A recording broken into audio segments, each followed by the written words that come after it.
Close your eyes and imagine the stench of a million unwashed bodies crammed into narrow streets, the roar of chariots grinding against stone, the smoke of countless cooking fires choking the humid air.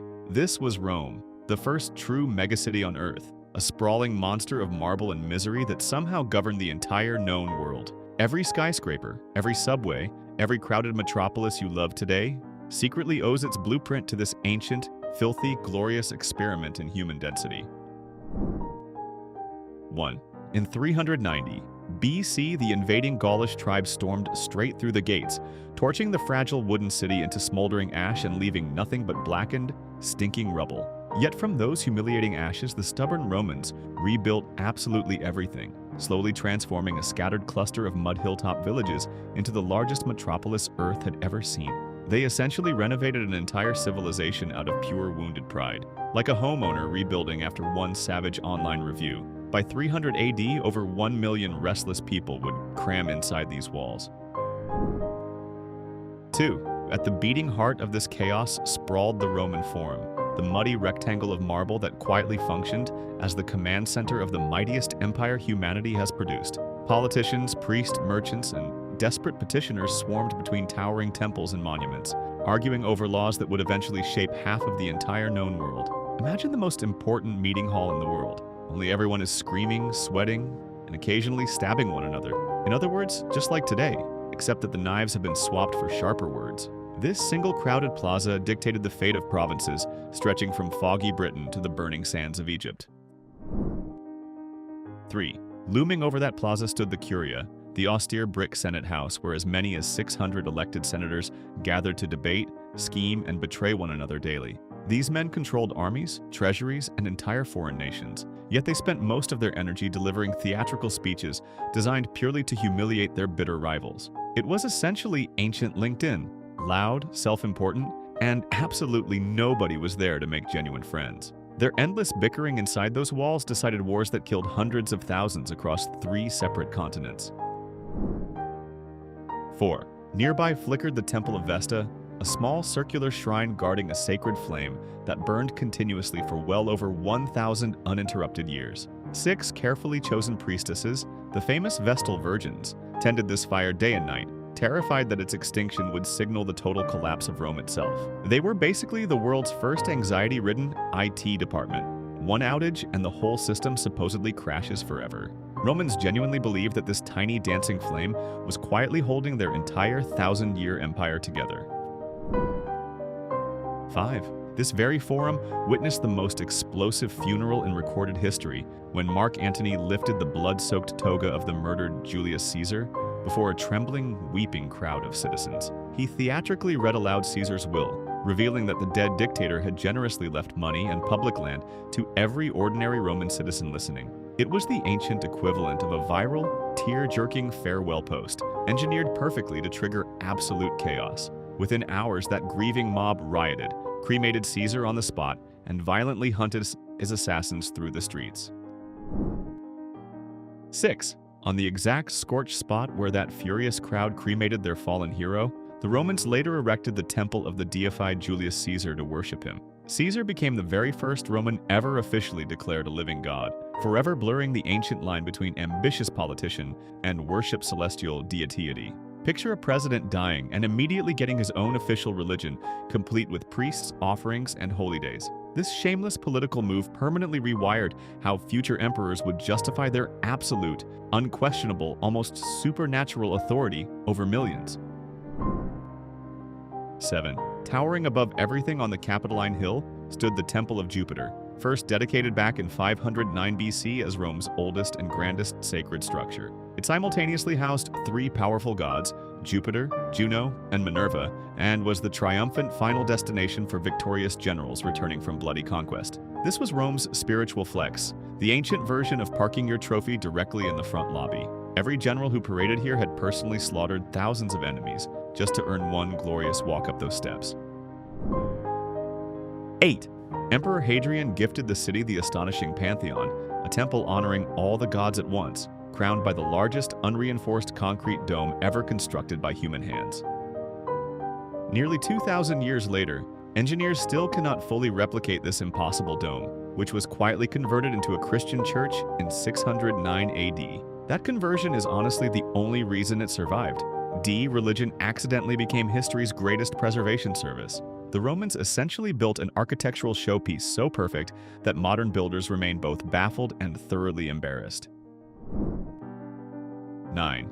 High on the exclusive Palatine Hill sat the Domus Augustae, the surprisingly modest private home of Augustus, the very first emperor of the sprawling Roman world. Despite commanding limitless wealth and total power, Augustus deliberately lived simply, projecting the humble image of an ordinary citizen rather than a greedy, gilded tyrant. It was calculated PR humility, the ancient version of a billionaire posting photos of his tiny apartment. This carefully staged modesty fooled the public while he quietly accumulated more raw power than any human before him.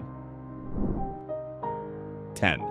Centuries later, Emperor Domitian abandoned all that fake modesty and constructed the enormous Domus Flavia, a staggering ceremonial palace designed purely to overwhelm visiting foreign dignitaries.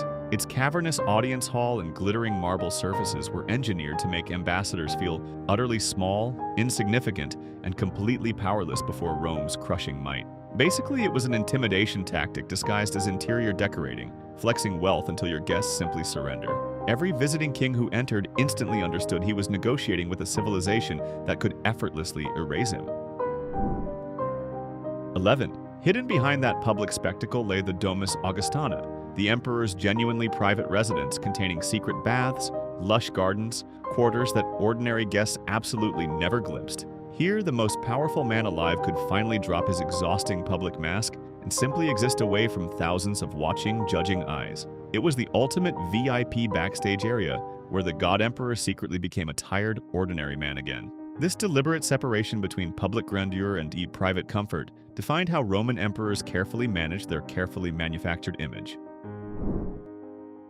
12. On that same hill stretched a private stadium, measuring roughly 160 meters, built exclusively so the emperor could enjoy games without ever mingling with common crowds. Within this personal arena, privately watched gladiator Comet hundreds of chariot races and athletic competitions staged purely for his own selfish, isolated amusement. Imagine owning a private stadium just to buy a ticket like everyone else. Peak billionaire energy.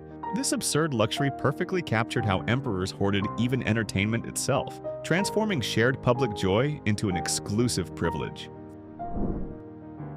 13. Carved dramatically into the side of a steep hill rose Trajan's Market, an enormous multi-level complex containing well over 150 individual shops and administrative offices.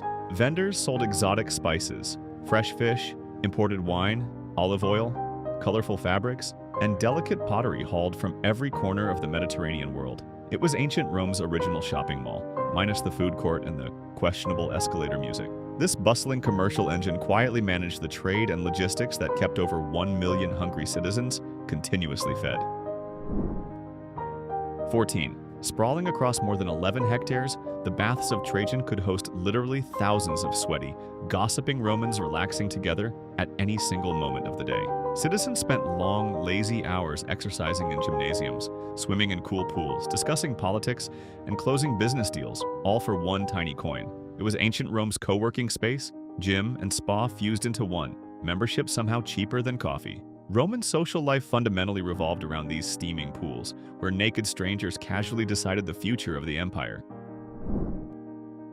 15. Feeding this thirsty giant were 11 major aqueducts, including the magnificent Aqua Claudia, which stretched an incredible 69 kilometers before entering the city on arches reaching 27 meters high.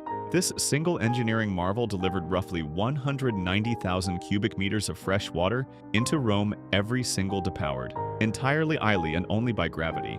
They moved oceans of water without a single pump. Just really committed, obsessive, mathematically perfect plumbing. Without this relentless artificial river, the crowded megacity would have collapsed from thirst and disease within a few short weeks. 16. Roughly 90% of Rome's massive population crammed into the insulae, cheaply built apartment blocks rising 5 or 6 precarious stories out of flimsy wooded and brittle brick. These overcrowded fire traps offered no running water and no kitchens, forcing exhausted families to haul buckets and eat street food constantly. It was the ancient rental market, overpriced, dangerous, and one bad landlord away from literally burning down. So many buildings collapsed or ignited that emperors were finally forced to pass strict laws limiting their reckless height. 17. Nothing rivaled the Circus Maximus, the largest stadium the ancient world ever produced, somehow seating well over 150,000 screaming, gambling, utterly obsessed spectators at once. Down on the sandy track, fearless charioteers pushed their teams of horses to blistering speeds reaching nearly 75 kilometers per hour around deadly turns. It was the Super Bowl Formula One, and a casino violently smashed together with far more funerals. A single dramatic crash here could kill multiple drivers instantly, while the roaring crowd cheered even louder. 18. The entire city fractured itself into 4 fanatical racing factions. The Blues, the Greens, the Reds, and the Whites, each commanding armies of violently loyal supporters. These rivalries frequently exploded into bloody street riots where devoted fans murdered each other over the outcome of a simple chariot race. Picture modern football hooligans, except the government secretly funded them and occasionally feared them overthrowing it. Emperors carefully picked favorite factions, knowing full well that a single disputed race could ignite citywide rebellion overnight. 19. The greatest charioteers became the wealthiest superstars in the ancient world, earning staggering fortunes that dwarfed the salaries of victorious generals and powerful senators combined. One legendary driver reportedly accumulated enough wealth across his career to single-handedly feed the entire city of Rome for 1 full year. That is like a modern athlete earning enough to personally fund an entire nation's grocery budget. These illiterate stableboys routinely became richer than aristocrats, proving that ancient Rome worshipped entertainment as blindly as we do. 20.